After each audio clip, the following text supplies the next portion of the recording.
নমস্কার, কল্পনার ঘরকন্যা চ্যানেলে সকলকে স্বাগত জানিয়ে আজকে রেসিপি বানিয়ে দেখাচ্ছি লাল ডাঁটার চচ্চড়ি। দেখে নিন কিভাবে বানাতে হয়। প্রথমে আমি নিয়েছি 250 গ্রাম একটা লাল ডাঁটা, আর নিয়েছি একটা বড় সাইজের আলুকে লম্বা লম্বা করে কেটেছি, দুটো পটলকে আমি কেটে নিয়েছি, একটা ঝিঙে আর একটু নিয়েছি কুমড়োটাকেও ছোট করে কেটে নিয়েছি। আর এখানে আমি কচি কচি একটু পাতাকে ছোট ছোট করে কেটে ধুয়ে রেখেছি।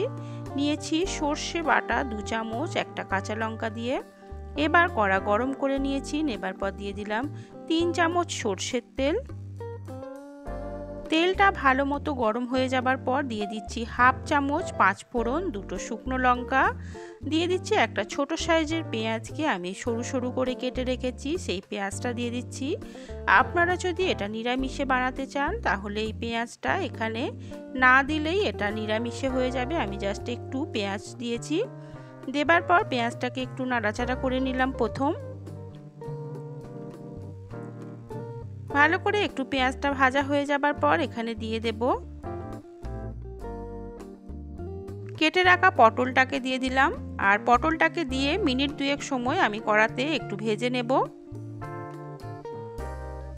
কিছুক্ষণ পটলটাকে দেখুন নাড়াচাড়া করেছি, মিনিট দুয়েক আমি একটু ভাজা ভাজা হয়ে গেছে। এবার লাল ডাঁটা আর একটা যে বড় আলু আমি কেটে রেখেছিলাম সেই ডাঁটা আর আলুটাকে দিয়ে দিলাম। দিয়ে পটলের সঙ্গে আমি আবারও বেশ কিছুক্ষণ একটু নাড়াচাড়া করে ভেজে নেব। আর এই রকম ভাবে সবজিগুলোকে ভেজে ভেজে করলে তরকারির টেস্টটা কিন্তু খেতে খুবই ভালো হয়। দেখুন কিছুক্ষণ সময় ধরে আমি আলু আর লাল ডাঁটাটাকেও ভেজে নিয়েছি। মিনিট 2-3 একটু লালচে রং ধরিয়ে আমি আলু আর লাল ডাঁটাগুলোকে ভেজে নিয়েছি। এবার যে কেটে রাখা ঝিঙে আর কুমড়ো আছে সেই সবজিটাকে দিয়ে দিলাম। দিয়ে আবারও সব কিছু সবজিকে একসঙ্গে ভাজা ভাজা করে নেব। কিছুক্ষণ সময় ধরে আমি সবজিগুলোকে একটু হালকা লালচে রং ধরিয়ে ভেজে নিচ্ছি। অবশ্যই সবজিগুলোকে একটু ভাজা ভাজা করে নিতে হবে, তাতে করে তরকারির টেস্টটা অনেক গুণ বেড়ে যাবে। এবার যে শাকগুলো রেখেছি আমি ছোট ছোট করে কেটে, কচি শাকের পাতাগুলো ডগের দিকে সেই পাতাগুলো নিয়েছে। আপনারা যদি শাকের পাতা না নিতে চান আপনারা তাহলে পাতাগুলো নাও দিতে পারেন। আমি খুব ছোট ছোট কচি কচি পাতাগুলো আমি নিয়েছি। আবার সবজির সঙ্গে আমি পাতাগুলোকেও একটু নাড়াচাড়া করে নিচ্ছি। আমার চ্যানেলটা যদি আপনারা প্রথম দেখে থাকেন তাহলে অবশ্যই আমার চ্যানেলটি সাবস্ক্রাইব করার জন্য অনুরোধ রইল। এবার আমি এই সর্ষে বাটাটাকে একটা বাটিতে নিয়ে একটু সামান্য জল দিয়ে একটু গুলিয়ে রাখবো। এদিকে সবজিটাকে আবারও একটু নাড়াচাড়া করে নিচ্ছি। নেবার পর আমি এখানে গুঁড়ো মশলা একটু দিয়ে দেব। হাফ টিস্পুন করে দিয়েছি লঙ্কার গুঁড়ো, হলুদ গুঁড়ো আর জিরে গুঁড়ো। সবজিটার সঙ্গে মিশিয়ে ভালো করে আমি কিছুক্ষণ কষিয়ে নেব। আর পরিমাণ মতো লবণটাকেও অ্যাড করে দিয়েছি। দেখুন ভালো করে নাড়াচাড়া করে একটু ভাজা ভাজা করে নিয়েছি।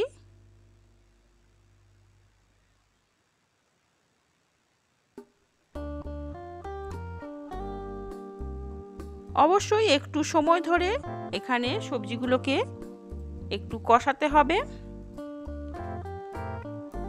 এবার আমি জল দিয়ে দেব কিছুটা পরিমাণ।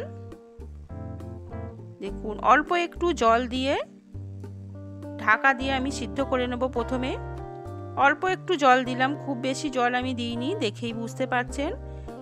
এবার আমি ঢাকা দিয়ে রেখে দেব মিনিট 3-4 জন্য। আমি একদম লো আঁচ করে রেখেছি। 3-4 মিনিট পর ঢাকাটা তুলে নিয়েছি। দেখুন সবজিগুলো প্রায় সিদ্ধ হয়ে গেছে। আর অল্প একটু ডাঁটাগুলো শক্ত আছে, তাহলেই কিন্তু হয়ে যাবে। এবার যে সর্ষে বাটাটা আছে আমি একটু জল দিয়ে গুলে নিয়েছি, সেই জলটা দিয়ে দিচ্ছি। একটু জল দেওয়ার কারণে আমি সর্ষে বাটার খোসাগুলোকে যাতে না কড়াতে পড়ে যায় সেই জন্য একটু জল দিয়েছি। আর আপনারা যদি চান অবশ্যই এখানে একটু চিনি ব্যবহার করতে পারেন। এমন অনেকেই আছে যারা চিনি খান না বা চিনি খেতে পছন্দ করেন না, তারা অবশ্যই চিনিটা স্কিপ করে দেবেন। এবার আমি ঢাকা দিয়ে রেখে দেব আরও মিনিট 4 জন্য।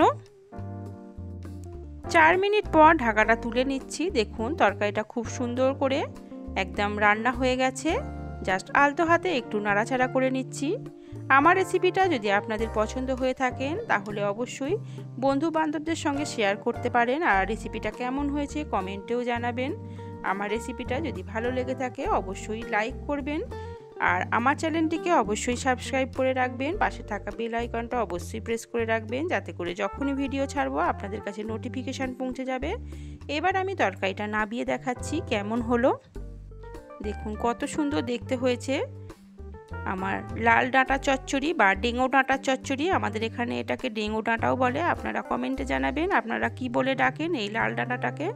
রেসিপিটা যদি ভালো লেগে থাকে অবশ্যই একটা লাইক করে দেবেন। আজকের মতো বিদায় জানাচ্ছি, ফিরে আসবো নতুন একটা ভিডিও নিয়ে। নমস্কার।